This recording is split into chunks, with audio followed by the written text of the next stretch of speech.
पहले जो वक्ता बोल रहे थे उन्होंने कहा कि हमारे भूतपूर्व मुख्यमंत्री,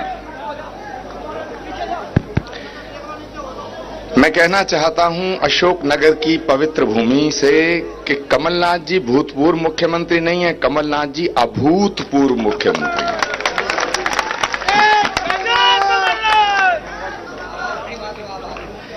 नकुल जी जो बोल रहे थे उसमें कोई शक शुबा है ही नहीं। मध्य प्रदेश का गौरव नहीं है छिंदवाड़ा, इस देश का गौरव है, इस देश का गौरव है। मैं अपनी बात को शुरू करूं उससे पहले ये बात कमलनाथ जी से मैं वादा लेना चाहूंगा आज, क्योंकि आज शरद पूर्णिमा का पवित्र दिन है और अशोकनगर की जनता के हृदय के अंदर परमात्मा विराजमान है। सबको प्रणाम करते हुए एक वादा लेना चाहूंगा। मेरे दोस्तों, मैंने अभूतपूर्व शब्द क्यों लगाया? मंच से भी चाहूंगा कि मेरी इस बात पे गौर करें। भारत की आजादी के बाद आज तक इस देश के अंदर किसी राज्य में ऐसी घटना नहीं घटी कि किसी राज्य का मुख्यमंत्री शपथ ले और शपथ लेने के बाद बिना कैबिनेट बनाए लाखों किसानों की कर्ज माफी पे दस्तखत कर दे। मुझे याद है वो दिन, मैं खुद अचंभे में था। मैंने पूछा कमलनाथ जी से ओथ लेने के बाद कि ये दस्तखत तो कर दिए, ये हर्जाना कैसे पूरा होगा, ये इतना लाखों करोड़ का मामला होगा कैसे? उन्होंने कहा कि ये तो पहली झांकी है, दूसरी भी पूरी हो जाएगी और मध्य प्रदेश की जनता को कोई बोझ उठाने की जरूरत नहीं पड़ेगी। जो मुख्यमंत्री ऐसा हो उसे भूतपूर्व कैसे कहा जा सकता है? वो अभूतपूर्व था, अभूतपूर्व है और अभूतपूर्व ही रहेगा। अब मैं वादा लेना चाहता हूं, फिर अपनी बात शुरू करूंगा। अभी मैं बोलना शुरू नहीं किया मैंने। कमलनाथ जी से मैं वादा लेना चाहता हूं और वो वादा ये है कि 3 तारीख को जनार्दन के रूप में जनता जब एक एक वोट हाथ के पंजे के निशान के आगे का बटन दबा के डंके की चोट पे देगी और उस वोट की चोट से जिनके मन में खोट है उनका तख्ता पलट हो जाएगा और आपकी दोबारा ताजपोशी होगी, आपकी शपथ होगी। तो जितने किसानों का ऋण बचा है वो भी बिना कैबिनेट के विस्तार के एक कलम से माफ कर देना। जोरदार तालियों से आदरणीय कमलनाथ जी का स्वागत करिएगा। अब दोस्तों मैं अपनी बात शुरू करता हूं। रामचरितमानस में तुलसीदास जी ने लिखा है, जब जब होत धर्म की हानि, बाढ़ई असुर अधम अभिमानी, तब तब धरि प्रभु मनुज शरीरा, हरऊ कृपा निधि सज्जन पीरा। जब जब धरती पर धर्म की हानि होती है, अधर्म बढ़ता है, असत्य बढ़ता है, अंधकार बढ़ता है, धोखा, फरेब और गद्दारी बढ़ती है, तब तब परमात्मा धरती पे किसी रूप में प्रकट होता है, प्रकट होता है। यही गीता का उद्घोष है, यदा यदा ही धर्मस्य ग्लानिर्भवति भारत अभ्युत्थानम अधर्मस्य तदात्मानं सृजाम्यहम् परित्राणाय साधूनां विनाशाय च दुष्कृताम् धर्म संस्थापनार्थाय संभवामि युगे युगे। हर युग में आता है वो परमात्मा, लेकिन कलयुग के अंदर, लोकतंत्र के अंदर, जब द्वापर के अंदर द्रौपदी का चीरहरण हो रहा था, तब साक्षात जनार्दन प्रकट होकर के उनकी लाज बचाई थी। लेकिन कलयुग में लोकतंत्र का चीरहरण जब होता है तो जनार्दन जनता के रूप में प्रकट होता है, जनता के रूप में प्रकट होता है। मैं एक सवाल करना चाहता हूं, लंबा भाषण देने का मूड नहीं है, लेकिन एक सवाल करना चाहता हूं कि उपचुनाव कब होता है? उपचुनाव तब होता है जब विधायक मर जाता है।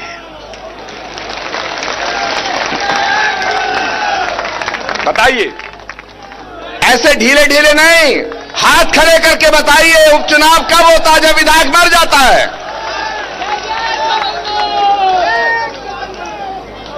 लेकिन कमलनाथ जी और अशोकनगर की पावन जनता, मध्य प्रदेश का उपचुनाव इसलिए नहीं हो रहा है कि विधायक मर गया है। मध्य प्रदेश का उपचुनाव इसलिए नहीं हो रहा है कि यहां के कुछ विधायक मर गए हैं। विधायक जिंदा हैं, लेकिन उनका जमीर मर गया है। विधायक जिंदा हैं, लेकिन उनकी अंतरात्मा मर गई है, बिक गई है। अब मैं आप पर फैसला छोड़ता हूं, आप पर फैसला छोड़ता हूं कि हम अपने बच्चों को शिक्षा क्या देते हैं कि बेटा झूठ मत बोलना, धोखा मत देना, गद्दारी मत करना।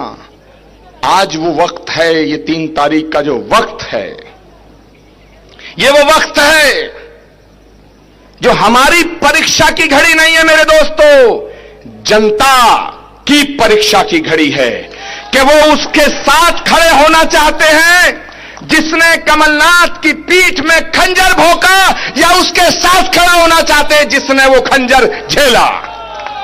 फैसला आपको करना है। कमलनाथ जी का गुनाह क्या था? कमलनाथ जी का गुनाह क्या था? कमलनाथ जी का दोष क्या था? कमलनाथ जी का क्या ये कसूर था कि भगवान राम जिस पथ से वन को गए उस राम वन गमन पथ का निर्माण हो जाए, ये उनका कसूर था? या ये उनका कसूर था कि कमलनाथ जी चाहते थे कि मध्य प्रदेश का नौजवान बेरोजगार ना रहे, ये उनका कसूर था? कमलनाथ जी चाहते थे कि गांव गांव में गौशाला बन जाए, गौ माता की सेवा हो, ये उनका कसूर था? सारी दुनिया का धन संपदा निवेश के रूप में मध्य प्रदेश में लगे और मध्य प्रदेश एक उत्तम प्रदेश बने, क्या ये उनका कसूर था? माफिया खत्म हो, ये उनका कसूर था? मुझे याद है कमलनाथ जी के मुख्यमंत्री बनने के बाद मेरी एक दिन बात हुई तो उसमें कुछ माफियाओं का जिक्र आया। एक आध माफिया को इंदौर का था, मैं नाम भूल गया। मुझे आज याद आया इस धरती पे कि यहां के विधायक का भी जिक्र आया था। और सुन लो पहले बात, जिम्मेदारी से सुनो। मुझे याद है कि उसका जिक्र आया था, कमलनाथ जी उसके खिलाफ कार्रवाई करने का मन बना रहे थे, लेकिन जिस तरह पिल्ले की रक्षा कुत्ता करता है ऐसे ही किसी ने उसकी रक्षा की थी।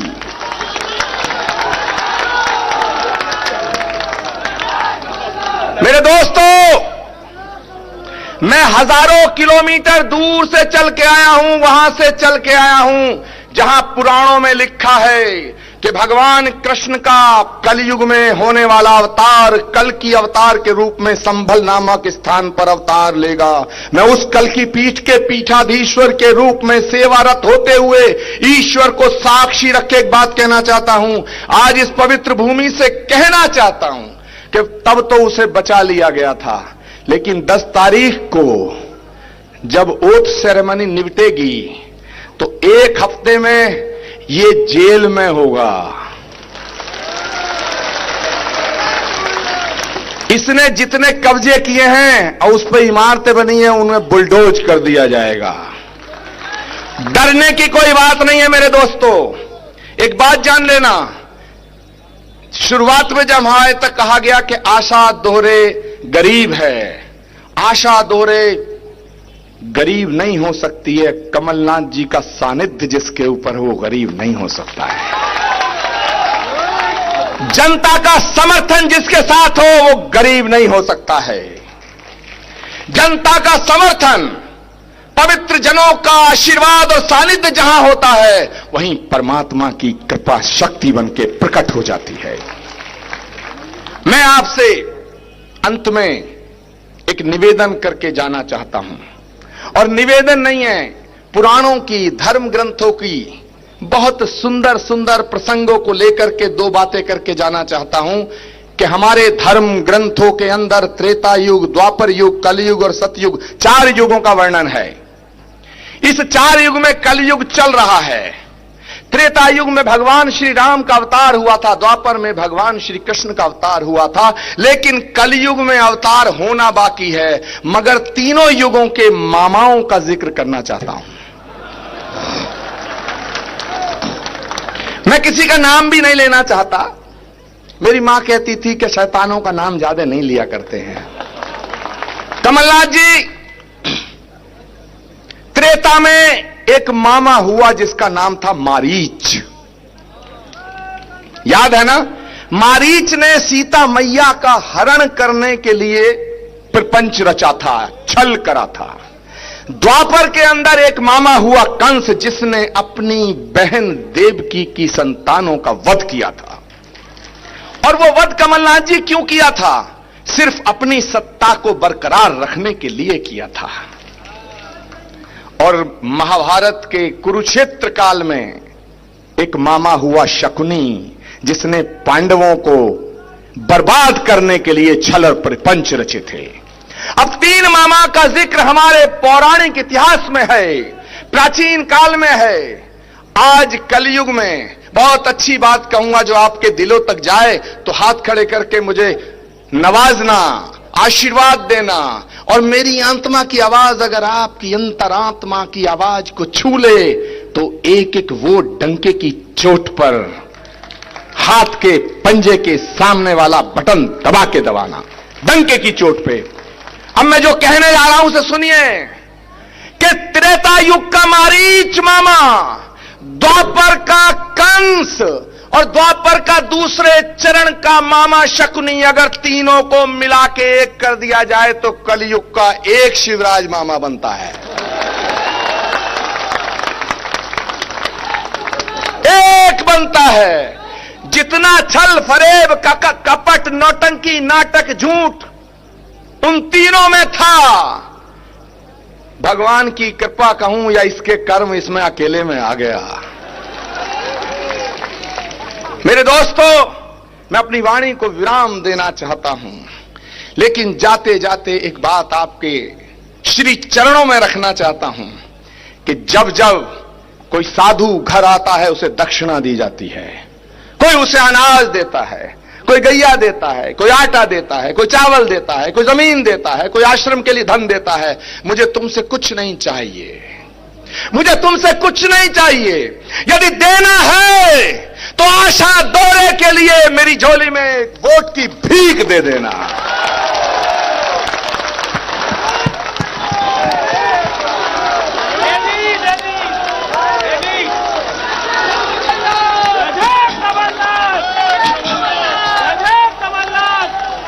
मुझे भिक्षा के रूप में एक वोट दे देना। तुम्हारा एक वोट अशोकनगर का विधायक तय नहीं करेगा। तुम्हारा एक वोट वो आदर्श परंपराओं की रक्षा करेगा, उस आदर्श लोकतंत्र की व्यवस्था करेगा जिसका हनन भोपाल की धरती पे इन शकुनी दुशासन ने मिलकर किया है। सवाल एक विधायक बनने का नहीं है, सरकार बनाने का नहीं है। सरकारें बनेंगी और जाएंगी, मुख्यमंत्री आएंगे और जाएंगे, लेकिन मेरे दोस्तों, जिन मूल्यों की स्थापना, जिस मर्यादा को तार तार किया गया है, सवाल मध्य प्रदेश की मर्यादा और गरिमा और गौरव का है। फैसला आपके हाथ है। और मैं पवित्र भावना से एक बात कह के अपनी वाणी को विराम दूंगा और उसके बाद कमलनाथ जी को आमंत्रित करूंगा। मैं कहना चाहता हूं कि भविष्य में भारत के लोकतंत्र का जब इतिहास लिखा जाएगा, सचिन यादव जी सुनिए, भारत के लोकतंत्र का जब इतिहास लिखा जाएगा तो एक पन्ना इस उपचुनाव का भी लिखा जाएगा। आदरणीय मंच और सब सामने खड़े साथी, नौजवान, बुजुर्ग, मीडिया के तमाम लोग सुन लें, पूरा देश सुने। भारत के लोकतंत्र का जब इतिहास लिखा जाएगा तो मध्य प्रदेश के उपचुनावों का भी एक पन्ना लिखा जाएगा और उस पन्ने में दो नाम लिखे जाएंगे। अभी ताली मत बजाओ। उसमें दो नाम लिखे जाएंगे। एक काले अक्षर से लिखा जाएगा, एक स्वर्ण अक्षर से लिखा जाएगा। ईश्वर को साक्षी रख के मेरा विश्वास है कि उस पन्ने में काले अक्षर से महाराज लिखा जाएगा और स्वर्ण अक्षरों से कमलनाथ लिखा जाएगा। काली स्याही से महाराज लिखा जाएगा। इतिहास साक्षी है मेरे दोस्तों, इतिहास गवाह है। जूलियस सीजर एक नाटक था, मैं स्टूडेंट लाइफ में पढ़ता था। उसमें भी ब्रूटस ने खंजर भोंका था पीछे से, वो भी महल में रहता था। इसलिए मेरे मित्रों, ये लोकतंत्र की मर्यादा, भारत की परंपराओं को निर्वहन करने का दिन है 3 तारीख। मैं अपनी वाणी को विराम देता हूं। कमलनाथ जी को आमंत्रित करने से पहले उनकी शान में एक शेर पढ़ करके अपनी वाणी को विराम दूंगा कि जमाना कुछ भी कहे, कमलनाथ जी की शख्सियत के लिए जमाना कुछ भी कहे उसका एहतराम ना कर। जमाना कुछ भी कहे उसका एहतराम ना कर, और जिसे जमीर ना माने उसे सलाम ना कर। मैं आप सबके रहबर, आप सबके रहनुमा, आप सबके लीडर, आप सबके अभिभावक, आपके परिवार के मुखिया के रूप में, मध्य प्रदेश की जनता की सेवक के रूप में आदरणीय कमलनाथ जी को बुलाता हूं। लेकिन उससे पहले मैं आपको एक संकल्प दिलाना चाहता हूं। आप तैयार हैं संकल्प लेने के लिए? हाथ खड़े करके मुझे गवाही दें। तो हाथ नीचे मत करना। मैं 2-2, 3-3 शब्द बोलूंगा, आप मेरे पीछे पीछे वही बोलना जैसे शपथ होती है। तैयार हैं? हम अशोकनगर के वासी, ईश्वर को साक्षी रख के, शरद पूर्णिमा के दिन ये संकल्प लेते हैं कि आने वाली 3 तारीख को एक वोट टंके की चोट पर, हाथ के पंजे के सामने बटन दबा करके कांग्रेस को देंगे और मध्य प्रदेश के इस सिंहासन पर कमलनाथ जी को दोबारा मुख्यमंत्री बनाएंगे। नमः पार्वती पते हर हर महादेव। धन्यवाद, प्रणाम स्वामी जी महाराज।